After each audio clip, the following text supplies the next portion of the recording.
What do? I fight constantly every day. Emails, telephone, interviews. I will not let these bastards win.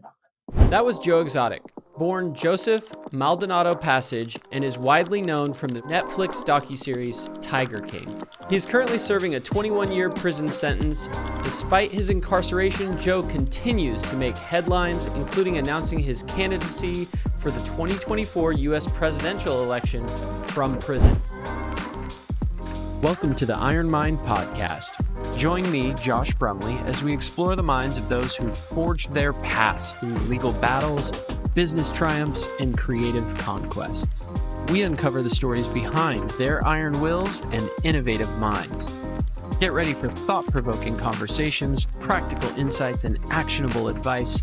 This is the Iron Mind Podcast. Let's start with just the beginning. Can you tell us, Joe, a little bit about your early life prior to the Netflix series and what led you to the world of big cats and zookeeping?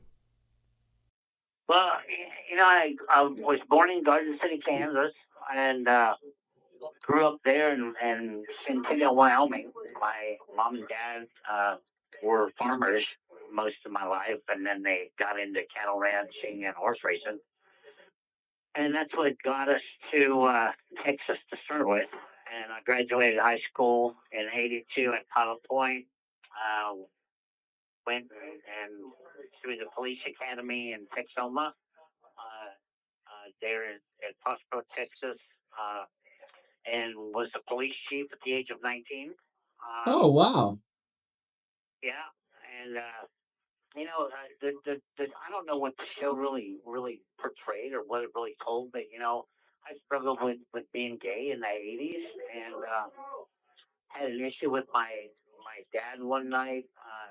The sheriff's office called me and told me to go home to their house, and there was a problem. So I left from where I was a police chief, which is now a colony, and I went to Pilot Point, and my dad was standing at the front door screaming, and my mom was standing behind him crying, and my brother outed me for being gay, so my dad made me shake his hand in front of my mom and promised never to come to his funeral. So it made me feel so shitty that on the way home back to town, I drove my police car into a bridge. I think that was in the show. Yeah, that's a really sad circumstance to be in, man. So when I got out of the hospital and went through physical therapy and everything, me and my brother bought a pet store in Arlington, Texas, and we did that for 16 years. Grew to be 40,000 square feet, and we had exotic animals there. He had a deer in Oklahoma, a pet deer, and then he got killed in a car wreck moving my sister to Florida. So I moved to Oklahoma to take care of mom and dad because he always lived there, and we built a sanctuary. We built this little tiny sanctuary. Him and my brother turned out to be the largest privately owned zoo.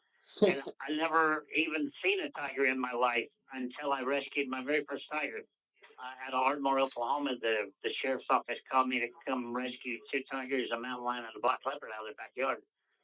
That somebody moved and left there. And dude, really, Josh, I should have died 1,000 times because it was just me and Brian was on hospice at that time in the house dying. Mm-hmm. And I was the only one there because we. This call is from a federal prison. And man, I locked myself in the cage with strange tigers every day to clean their cage and feed them. Mm-hmm. And these two tigers were like super neglected and abused. So I got them up to health, and one morning I went out there and there was 6 babies in the house, and that was my first experience with baby tigers. So, and then from there it's just everybody all over the United States started calling me to rescue tigers, and then the people on my internet show started calling me the Tiger King. And that's how you got the name? Because that was actually a part. So Joe Exotic was your name first, and then Tiger King came later? Yeah, I started rescuing tigers so many at a time that we had to rent cattle semi trucks. to go get what the biggest rescue I did was 42 tigers at one time. Where were they rescued from? Sanctuary over by St. Louis, Missouri. A tiger killed a guy, and the sheriff shut it down, so we had to go rescue them. And wow. we got over there, and they were in dog kennels. It was crazy. Oh, that's so sad, man. Did you watch the series, The Tiger King? The lawyers brought it because we're in the process of getting ready to file a huge suit against Netflix and the producers. So the prison let my lawyers bring it in on a computer and let me watch the first series. So, yeah, 3 weeks ago was the first time I ever watched it. What'd you think? I thought it was pretty disgusting. Yeah. If you can tell that they had a motive, okay, and now that we have all the evidence and their cell phones and everything else, we know that what the motive was. But if they wanted to tell the truth about tigers and help tigers, they wouldn't have filmed, Saf, the girl that lost her arm, at the zoo. They had her sitting in a junkyard, and they had the hitman in the bathtub, and they had John Finley never with a shirt on. So they made the show so they could make us look stupid and crazy, so they could pass the Big Cat Safety Act. Then come to find out, Kamala Harris co-sponsored the damn bill, and she bragged on her Twitter, everybody go watch Tiger King because I co-sponsored the Big Cat Safety Act. So I wonder if her and Carol had anything going on in order to get this pulled off. Like Kamala and Carol Baskin? Yeah, because Carol Baskin was the Big Cat Safety Act. Yeah. And Kamala Harris co-sponsored it. Well, that's a question we hope to get some answers to. That's a very good question. Yeah, me too. Senator Mendez that just got convicted of fraud and all that bullshit. He was the other co-sponsor. Oh wow! So, not a bunch of not some good actors working on this bill, huh? Yeah, one that wanted it murdered her husband, and one of the senators that co-sponsored it is convicted of all kinds of money crimes. And then we have the great Kamala Harris, who's now running for president. God help us all. Well, that's a good segue. I definitely we got connected actually because someone had shared a post that you were running for president, and that got my attention. And then the social media presence, whoever's handling that for you, responded to me and said you would be interested in talking about that for the podcast. Let's talk about the presidential campaign. Who are you voting for, Joe? Well, when are you gonna put this on? We're hoping in the next week or two. Okay, well, Monday. I mean, if you put it up Monday, you can actually be one of the very first to do. I'm suspending my campaign Monday. Oh, why's that? Publicly endorsing Trump. Oh wow, okay. So you're not a fan of Kamala, and you're gonna bow out of the running. I am going to bow out of the race because we cannot have Kamala Harris be president. We just can't. Okay. Not that I have anything personal against the woman. Other than she's not built to run this country. Her and Biden have let all of our military bases be attacked over in the Middle East, and they've done nothing. All we've done is throw money at these wars over in the Middle East. I think Russia, China, and Iran would bulldoze her. I think they would think that it was just a free ticket to take on the United States. And as much as I think women should have reproductive rights, and I don't agree with everything Trump stands for, I think he would keep us alive. When we first spoke, there was discussion about you running for president, and I know that next Monday you're going to announce that you're not anymore, but we had discussed a little bit of your campaign and what inspired you to run. Even though you're not going to continue the campaign, can you describe what motivated you? Well, a normal person in this country has to have a voice. Even as of today, because I watch the news every day in here, even as of today. This call is from a federal prison. All they're doing is throwing names back at each other, okay? never do you hear what they're going to do to help better mine and your lives. Right. And on my platform, I did that. I explained how we could make the border problem, solve the border problem, and lower our health care at the same time. With how I was going to do the border problem, I don't think that. I think that a business owner and an employee should be able to opt out of federal and state unemployment because I never drew unemployment ever in my life. So why should I have to pay it? So there should be some things where the American citizens have a right to dictate their own lives and run their own lives.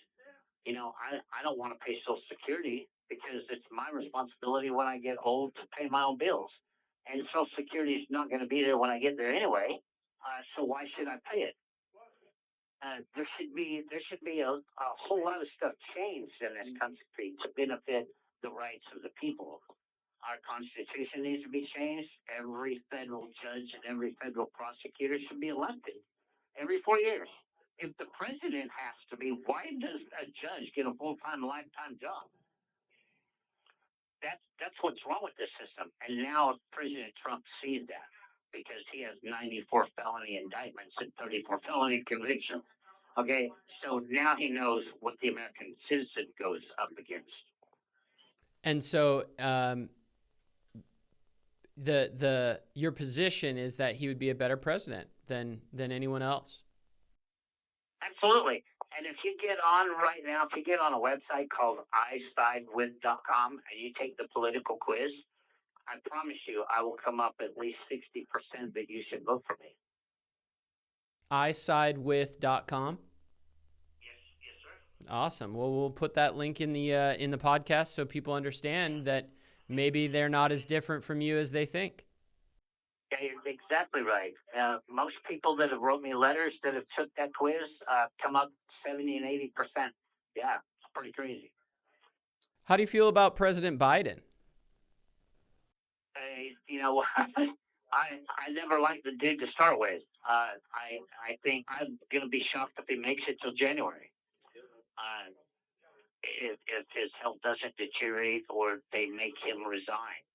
I think they want a black, or not, she's not even black in my eyes. She's more Middle Eastern than she is anything. But they want a colored woman to be president so bad. I really think they could get him to step down, even if she's president only for 3 months. Do you think he has done nothing for us? All he's done is throw money at every problem in every other country but our own. What we have spent on Ukraine and Israel, we could have built every veteran that fought in this for this country, for our freedom, a brand new house for $200,000. That's an interesting take. That's an interesting point. Do you think that Donald Trump's assassination attempt was staged, or do you think that was a real attempt? I think it was a real attempt. You're not going to get a 21-year-old kid to give up his life for any kind of stupid shit like that. I think the Secret Service and the FBI dropped the ball. They didn't protect him like they should have, and the kid slipped in. Do I think it was set up and on a conspiracy? Absolutely. No, I don't. okay? I don't care how batshit crazy that kid was, but you're not going to get anybody to be willing to get shot in the head for political reasons. Joe, what's one thing you miss most about being out of prison? Like, what's one thing about life outside of prison that you think about on a regular basis? My parents, actually. Really? You had a tumultuous relationship with your father. Do you mean your mom, or do you mean both of them? Well, after we built a zoo and I started doing movies and everything else. My dad actually became one of my biggest fans. Oh, that's great news. That's a happier ending to the story than I expected. Yeah. That's good, man. So you spent a lot of time with them, maybe before. I've been every day with them at the zoo for 23 years. Yeah. And then when they got sick and elderly, and they both came down with dementia, I took care of them every day at their house. And where do they live? Well, they both died since I've been in prison now, but they live man. right there by the zoo. I'm sorry to hear that, Joe. Well, I do you have hobbies or activities that help keep your mind off of being incarcerated while you're in the prison system? Anything that you like to do? I answer fan mail, I fight my case, and I sit around and watch grown ass men slobber on themselves because they're all fucking high every day. High? Like they sneak drugs in? There's so many drugs in here. Really? It's a business. They need to just forget the war on drugs out there because it's a fucking filthy trap of nothing but drug addicts in here getting high every day. And the guards are making $7,000 an ounce on meth. Oh, wow. Yeah, it's nuts. Well, that's really sad, and hopefully, you're staying out of trouble and staying away from all that stuff. It's not good. I have been 7 years without a cigarette, anything. Congratulations, Joe. That's a big accomplishment. You said you answer fan mail. Do you have any fun stories about your fan mail that you'd like to share? I get fan mail from fucking little kids, elderly people. The crazy part, I get a lot of mail from people asking for money and for me to help them do shit. I'm like, and then the people that write me letters, and it's mainly women, will write me a letter, how depressed they are, and I'm like, Jesus Christ, you're writing a person in prison, and you're depressed. Wow, I wouldn't expect that. Do you write those letters back? You write those folks back? I answer every person. Wow. What do you say to someone whose focus on their life outside of prison is that they're having a hard time? Do you try to tell them how you feel, or? You know me, I tell them how it is. It's like you got a refrigerator, you got TV, you got your family, you got your pets. You have the freedom to move and go to the store when you want to. I said, trust me, your life doesn't suck near as bad as you think it does. Wow. Do any of these people correspond with you again afterward? Some do and some don't. Do you have any regular pen pals? Do you have any regular pen pals while you're in there? Yeah, I've got my regulars, yeah. Who do you think you write with most? Who do you write to most? I got probably 15 or 20 ladies that write me on a weekly basis. Elderly ladies, that are bored. Are they fans of the TV documentary or fans of yours from? No, from the documentary. From the documentary. Oh, okay. And we talked really briefly about the documentary, but you said you just seen it for the first time. Do you have any reaction when people,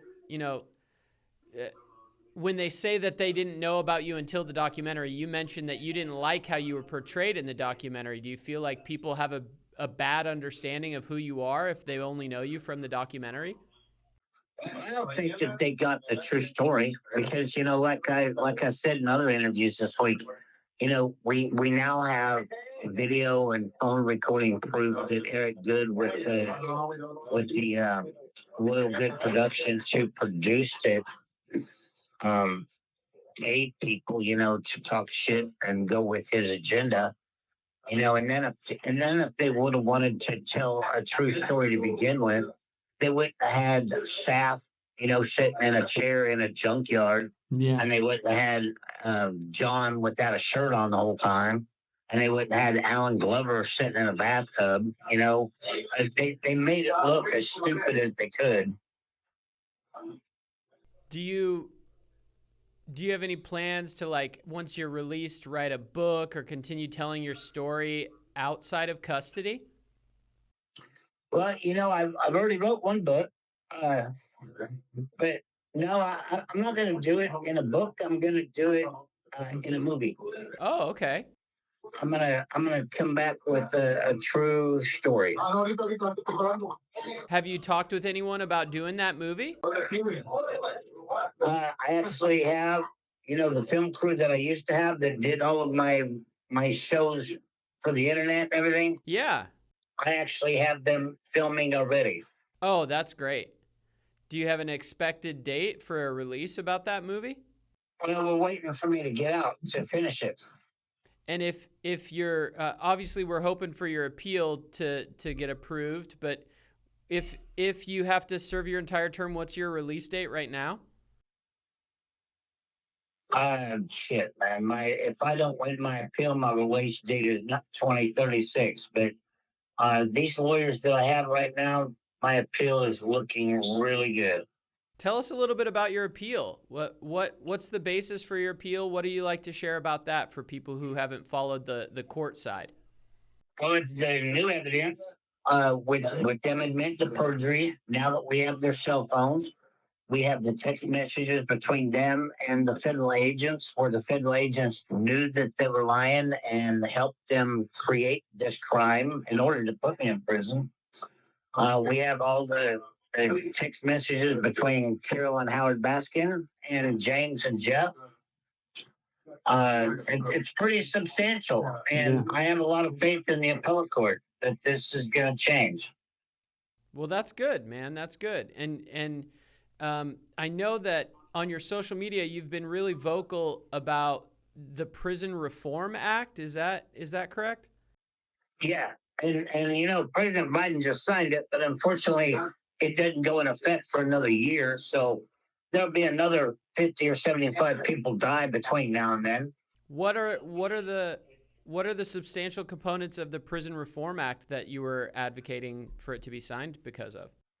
To have a mutual, a person that's not affiliated with the government, be able to take the complaints and then hold the government responsible. Gotcha. Because right now they're just covering for each other. Oh. If they had a city or a county or a state fire marshal come in here, they'd close this bitch down because they would. But right now they have their own inspectors, and all they do is cover up for each other. Right. They just rubber stamp whatever. And so you're saying we need more oversight on the prisons. Much. What are some of the hardships that you think people should know about that are happening in the prisons besides the drugs that you're talking about? What else is going on? Well, the medical care, people are dying in here right and left from lack of medical care. Because, and I wasn't prejudiced until I came to prison, but they hire nothing but Nigerians for their medical care. And let me tell you, these Nigerians hate everybody, even black people. And like fucking a month ago, a Hispanic guy kept going to sick call because he had a sore between his toes. Like, go buy Tylenol and ibuprofen over the counter at the commissary. Everything is go to the commissary and buy it. Okay. Well, about 2 weeks ago, they had to cut his foot off. Jesus. And it's just the same shit over and over and over. Because they don't care. When you're in here, you're just a number. Wow. So if you were in charge of reforming the prison industry, what would you change first? First thing I'd do is close down all the camps and halfway houses and send everyone home. Because if you can afford to go to a camp, if you're safe enough to go to a camp with no fence and everything else, you need to go home and work for a living and get the hell off of the taxpayers' payroll. Then anybody that applied for clemency, those people need their clemencies answered. There's 17,000 clemencies sitting on President Biden's desk right now that are just being ignored, and one of them is mine. And when someone has as much evidence as I do, man, 7 years of your life isn't that enough to give when you have the evidence to prove you're innocent? Start sending these people home, and then start holding the director of the Bureau of Prisons criminally responsible for these people dying. Okay, I'm in prison for supposedly my animals dying, okay, and so forth. 17 and 18 animal charges. If I'm responsible for what my vet fucked up, why is the director of the BOP not responsible for humans dying in here under her watch? That's a great question. If lawyers are listening to this, do you think they should take cases and try to push reform against cases against the Bureau of Prisons? They should absolutely. So they should reach out to you and ask more questions if they're interested in doing that. There is so many malpractice cases and abuse and neglect cases in here. Lawyers would get rich. Well, that's interesting. And if anyone in the Dallas-Fort Worth area is willing to take a trip, are they allowed to come see you and visit with you, talk to you about it? They have to get approved, and then they have to just set an appointment. And that's pretty tough because I have a lawyer right now that's been trying to get an appointment to come in here and see me to help me with my criminal case. And he can't even get nobody to answer the phone. So they just don't make it easy for people to have competent representation while they're in custody either. Yeah, it's to keep you trapped in this. That's maddening, man. What do you do to try to take your mind off of the stress of not having access to counsel the way that everyone should? Well, that's why half of everybody just gives up and stays high all day long. Yeah. What do you do instead? What do? I fight constantly every day. Emails, telephone, interviews. I will not let these bastards win. Good for you, Joe. What do you think a normal, typical day for you looks like in the prison system? Like what time does it start? What time does it end? What do you do in a day?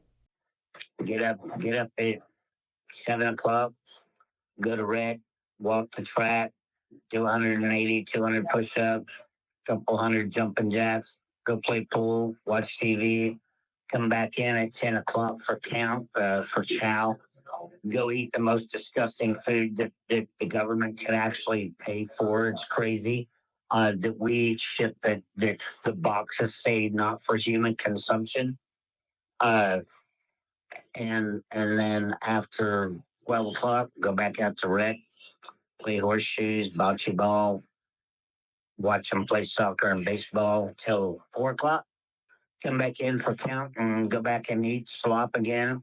And then go back to rec at 7 o'clock until 8 o'clock.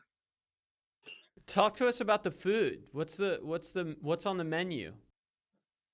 A whole lot of fried rice, chicken, fried rice, chicken. It's you know what's funny is PETA supports Biden and the Democrats and all that. Do you realize that just the Bureau of Prisons, just on Thursdays alone, kills 80,000 chickens a week? That's wild. It is crazy. Would you support a change to a vegetarian menu in the Bureau of Prisons? Hey, I would put a salad bar in every prison and get people to start eating healthy so they're not diabetic. Right now the diet requires just 3,000 calories, and they supplement that with nothing but cookies and cake. Oh, geez. So it's a lot of sugar and just garbage food. Yeah. Why do you think that is? Because it's cheap They're lazy. They don't want to do anything. Uh, where before, they used to have to set up a salad bar and a juice bar, and that took work and effort. Do you have any people like in custody with you there that you've found support or camaraderie with, like just fellow inmates that you've befriended since you've been in there? Yeah, I have a lot of. I wouldn't exactly call them friends, but I get along with a lot of them, especially the January 6th people. Yeah.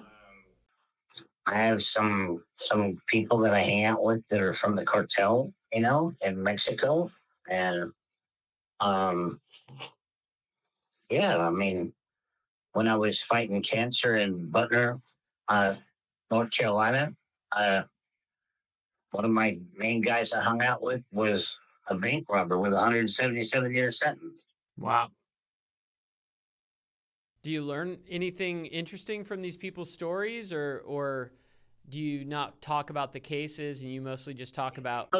People really don't discuss their cases. Yeah, that makes sense. They might talk about their appeals, but not the things that led to their cases. What were your thoughts on the January situation? You mentioned one of your friends there was a guy that's in custody from January 6th. What's your position on all that? You know,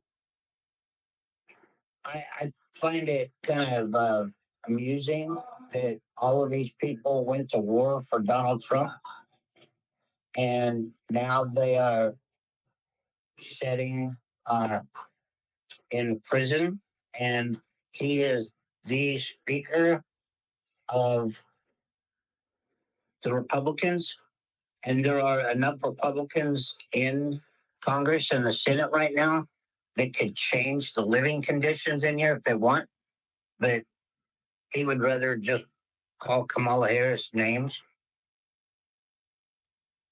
You mentioned that you're actually suspending your campaign and you're going to publicly endorse President Trump. Is that still the case?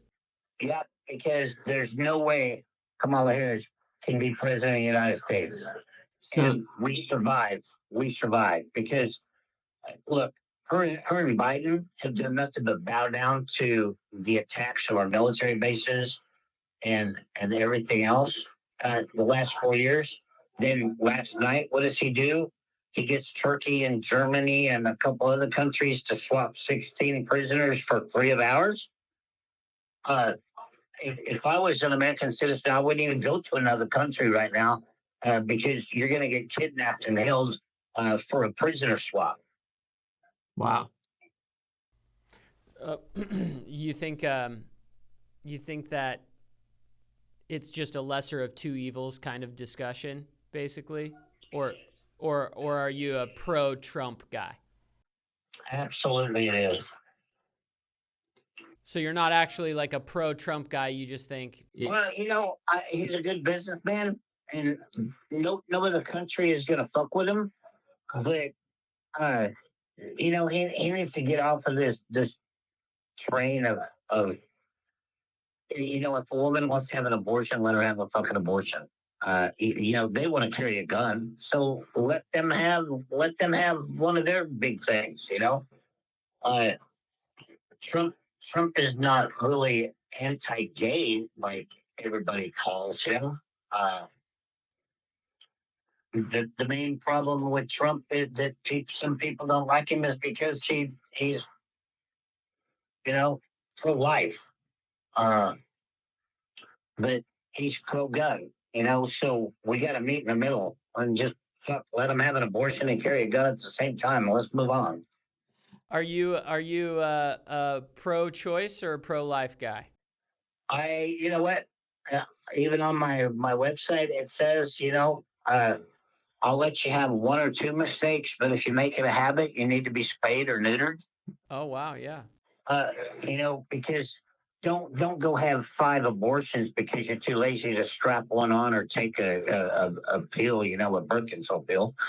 That's not what it's intended for the lazy ass people that don't give a shit. It's for accidents, incest, rape, stuff like that. But at 1, 2, maybe, I'm cool with that. But after the second abortion, you need to stop. Are you romantically involved with anyone, Joe? Sorry if that's a personal question, but And I'm engaged to Seth Posey in Arkansas. You're engaged? Yeah, have been for 3 years. oh my gosh, congratulations. To who? Seth Posey in Arkansas, Fort Smith, Arkansas. Oh, wow. Okay. How'd you guys meet? Back in 2021, I had a contest on my website called The Bachelor King, and 44,000 guys applied, and he was number 7. And I got to him and never went any further, and we've been together ever since. Wow, man. Out of 44,000, you only got through 7 of them, huh? Yeah, Well, he must be great. yeah. I mean, he's been there. I would talk on the phone 2, 3 times a day, every day for 3 years. What's he do for work? What's he do for fun? Tell us a little bit about him. He works. I mean, he's a recluse. He doesn't go out and do anything. He's got a 5-year-old son that is adorable, and he works from home. Dispatches road uh, road repair trucks for semis Oh, gotcha. all over the United States and Canada. And he works from 5 o'clock till 6 o'clock in the morning. So I'll call and wake him up at 4:45 every day, and then I call him at 6 in the morning before he goes to bed. And you guys are engaged? Yes, sir. Man, that's awesome. That's awesome. Do you have a date for when the appeal is going to be ruled on, or are you just kind of waiting to hear from whenever they get to it? Is that how that works? It's just whenever they rule on it. But we expect them to rule on it before Christmas. Oh, wow. That's really soon. That's really great. Yeah, Okay. Well, I'm going to be home by Christmas. you got to let us know, man. I hope to be on the list of people that you let know about your information, and I'll be tracking it as much as I can too. I will do it. Aside from your husband, who else do you turn to for support while you're there? Or your fiance, sorry, your soon-to-be husband. I have a couple ladies that run all of my social media and my banking, and they pretty much listen to me bitch every day. Yeah. Everybody's got a couple good friends, right? Those are important. Definitely. But hey, I'm like out of time. So you got anything really important you want? Last question, Joe. What advice would you give to young people who aspire to make a significant impact in either entertainment, politics, or animal rights? Okay, this is what I send to every person that's struggling or asks me for advice. Okay, I say respect you first, love you first, be proud of you first, keep your word as your bond, and the hell with the rest. Great advice, Joe. Thank you so much for your time, man. Have a great night. All right. Bye-bye.